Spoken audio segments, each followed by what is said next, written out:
Oh, hi. I was just doing a bit of taste testing. See, after 20 years of begging, my family finally put me in charge of this year's Thanksgiving dinner. The only problem is I've been referred to as culinarily challenged. So to prove the haters wrong, I've been doing a bit of studying.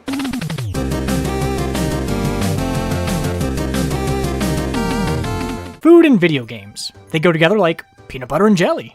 It's an oddly but also not oddly prominent part of gaming. We've seen it as decorations, side minigames, the entire point or theme of some games. Food has sponsored games, games have sponsored food. There's even cookbooks to bring the virtual foods to life. It's almost as much of a necessity in gaming as it is in real life.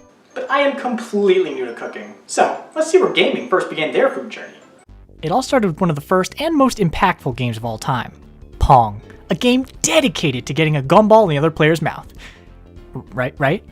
Well, if you don't count that for some reason, then the very first game to ever feature food was none other than Pac-Man in 1980. Its inclusion was fairly minor, and only grants the player bonus points if they can eat the food in time.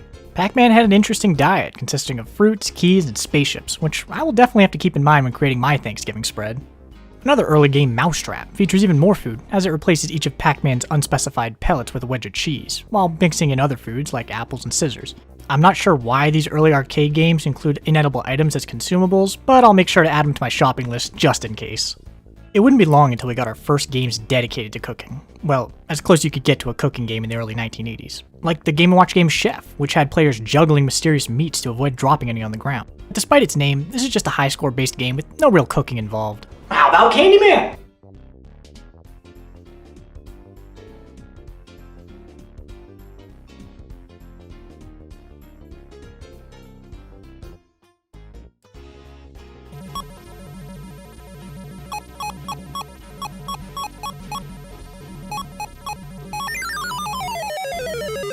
As you can see, the quality of the food isn't much different from what we're eating nowadays.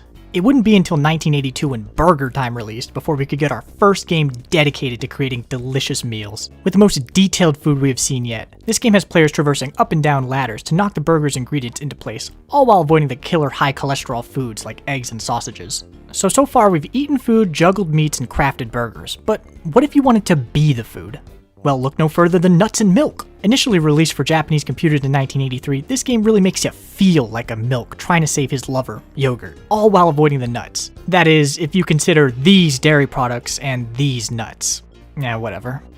But so far, almost all of these food-based games have originated from arcade machines, which is basically the equivalent of going to a restaurant. What if you wanted to experience cooking in the comfort of your own home? Try Pressure Cooker for the Atari 2600, the first dedicated cooking game to originate from a home console. That's not the only accomplishment this culinary masterpiece has achieved though, as its gameplay advances the cooking genre further than any game has before.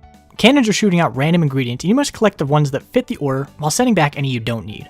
Once a burger is complete, you must also place it in the correct colored delivery chute. This is probably the first ever video game dedicated to running a restaurant, because while Burger Time was also technically about creating burgers, you don't really get to choose the ingredients, and you're stepping on the food for God's sake. All while being attacked by sentient foods. Call me crazy, but that doesn't exactly scream restaurant to me. Speaking of burgers and feet, this next game contains both. I'm talking about none other than Short Order, a game designed to be used with the NES Power Pad. This funky little DDR pad wannabe allows users to control games with their feet. Most of the games for it were exercise-based, but Short Order was marketed as a more puzzle-oriented memory game. In this one you're creating, burgers, like every other game so far. The customer first shows you which ingredients they want, and you must memorize the correct order and recreate it by stepping on the corresponding numbers on the power pad. There is a timer, but the main challenge is memorizing the ever-growing number of requested ingredients.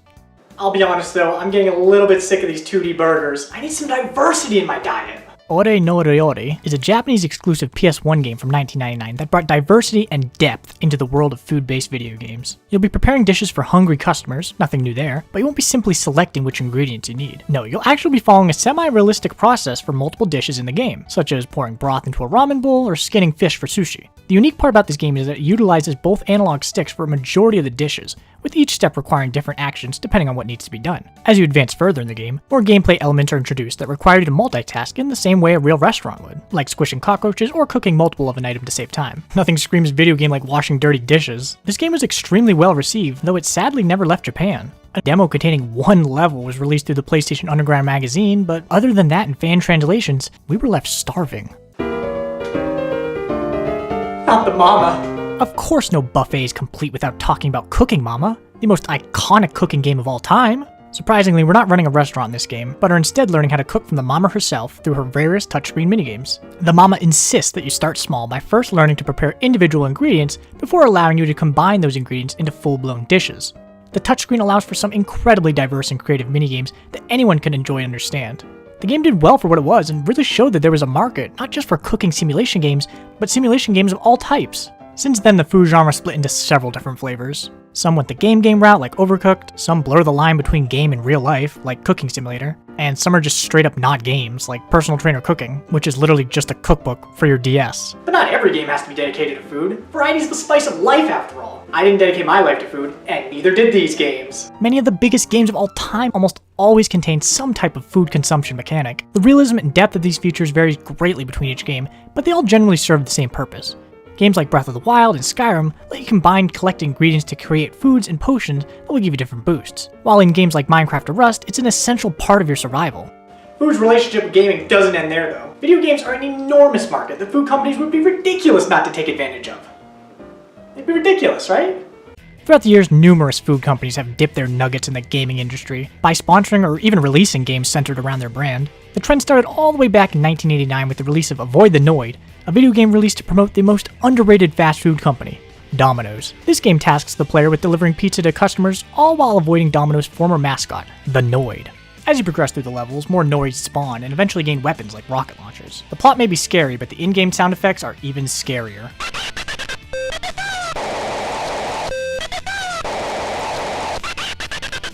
The M&M crew have also had their fair share of adventures, from racing to minigames to platforming, but most of these games are of questionable quality and usually aren't well received. But perhaps the most well-known example of a food company entering the gaming sphere were the Burger King games, Pocket Bike Racer, Sneak King, and Big Bumpin'. Unlike the M&Ms, these games didn't just get permission to use the brand, they were published by the King himself. Released in late 2006, these were originally exclusive to the Xbox Live Arcade, but sold so well that they were made available for purchase directly at Burger King locations. These games featured iconic Burger King characters such as the King, a Whopper, and award-winning actress, model, and businesswoman, Brooke Burke.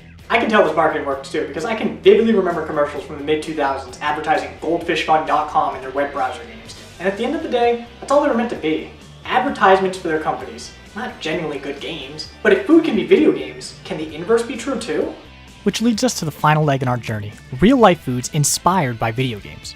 Many companies have published official cookbooks for their games, like the Elder Scrolls one that contains recipes for foods found in their game, or the Overwatch one, which instead features dishes inspired by their characters and locations. Or if you're like how I used to be and too lazy to cook, you can always just buy food styled around video games, like the classic Super Mario Bros. Cereal, or the multitude of gummies shaped like your favorite characters. Boy, I sure am full. Well, we've got a dinner to prepare. Using what I just learned, I think I can prepare the ultimate Thanksgiving spread. However, I may have spent a little too much time studying and might have to cut corners here and there to get everything ready in time. So put on an apron and grab a fire extinguisher. We're doing a cooking montage.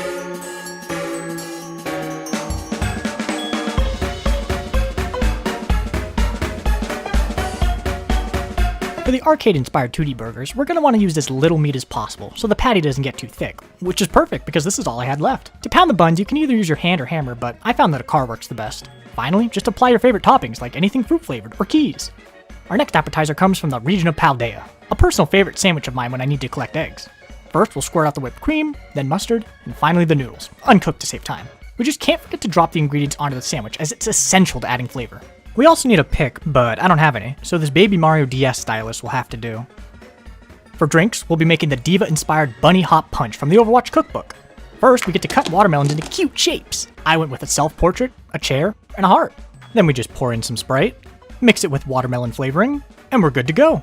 For the main course, we'll venture over to the Elder Scrolls cookbook for a Horker loaf. We used the last of the meat on the burgers, but I think if we just slap some bacon on a 4-month-old rotisserie chicken I found in the back of the fridge and throw it in the oven for 40 minutes, no one would be able to tell it apart from the picture. And finally for dessert, we'll create a mixture out of M&Ms for M&M Kart Racing and Super Mario branded gummies. Then grab the nut milk and pour it in.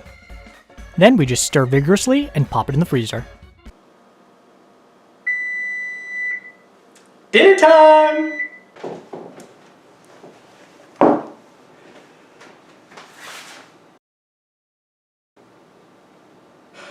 What was I thinking? This looks horrible! Is there even enough food for one person? Is it edible? Oh man, they're gonna be here any minute. Maybe they won't notice. Maybe they've already eaten. Oh man, Kyle, you're out of the family again for sure. Here we go.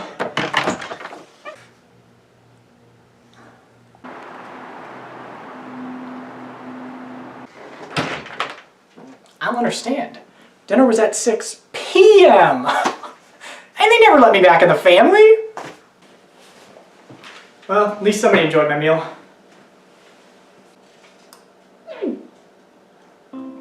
It's probably for the best nobody ate this.